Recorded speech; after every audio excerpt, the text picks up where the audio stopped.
శ్రీముఖలింగం శ్రీకాకుళం జిల్లాలో ఉంది. ఇది శ్రీకాకుళం నుండి 46 కిలోమీటర్ల దూరంలో ఉంది. ఇక్కడ ప్రసిద్ధి నొందిన ముఖలింగేశ్వర స్వామి, భీమేశ్వర స్వామి, సోమేశ్వర స్వామి ఆలయాలు ఉన్నాయి.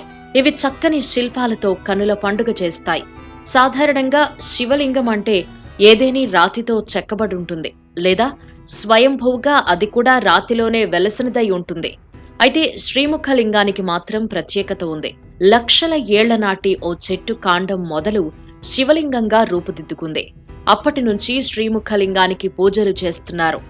ఇక్కడ ఈ శ్రీముఖలింగంను ఏ దిశ నుంచి చూసినా మనవైపే చూస్తున్నట్టు ఉంటుంది. స్థానికుల నమ్మకం ప్రకారం కాశీలో లింగం, గంగలో స్నానం, శ్రీశైలంలో శిఖరం, శ్రీముఖలింగంలో ముఖదర్శనం చేసుకుంటే మోక్షం సిద్ధిస్తుందని భక్తుల నమ్మకం.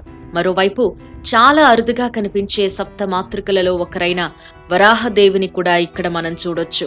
ఆసియాలో పొడవైన గుహ, అనంత సంపద, వింత జీవుల, వస్తువుల నిలయం, కప్పకు కూడా ఓ గుడి. అంతేకాకుండా ఈ క్షేత్రం బౌద్ధ, జైన మతాల వారికి కూడా పరమ పవిత్రమైందిగా భావిస్తారు. ఇక్కడ 7 నాలుకల అగ్నిదేవుడి విగ్రహాన్ని కూడా మనం చూడవచ్చు. వ్యాస మహర్షి భారతంతో పాటు పంచమ వేద గ్రంథాలు వ్రాయుటకు ముందు వ్యాస గణపతిని ప్రతిష్ఠించి ప్రారంభించినట్టు చెబుతారు. దీంతో పాటు శక్తి గణపతి, చింతామణి గణపతి, దుండి గణపతి, సాక్షి గణపతి, బుద్ధి గణపతి, తాండవ గణపతి, సిద్ధి గణపతులు దర్శనమిస్తారు. ఇక్కడ కోటి లింగాలకు ఒకటి తక్కువ అని చరిత్ర చెబుతోంది. అష్ట గణపతులు ఒకే చోట ఉండడం భారతదేశంలోనే అత్యంత అరుదైన విషయం. ఆయా కాలాలలో ఇక్కడ బౌద్ధ, జైన, హిందూ మతాలు వర్ధిల్లాయని కూడా తేలింది.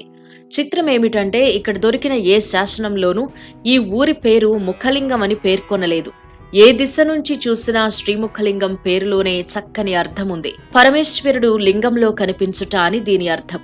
ఈ దేవాలయంలోని శివలింగాన్ని ఏ దిశ నుంచి చూసినా మనవైపే చూస్తున్నట్టు ఉంటుంది. దేవాలయ గోపురం చాలా ఎత్తుగా ఉంటుంది. కాశీలో లింగం, గంగలో స్నానం, శ్రీశైలంలో శిఖరం, శ్రీముఖలింగంలో ముఖదర్శనం చేసుకుంటే మోక్షం సిద్ధిస్తుందని భక్తుల నమ్మకం. ఇక్కడ ముఖలింగాలయాన్ని మధుకేశ్వరాలయం అని కూడా అంటారు.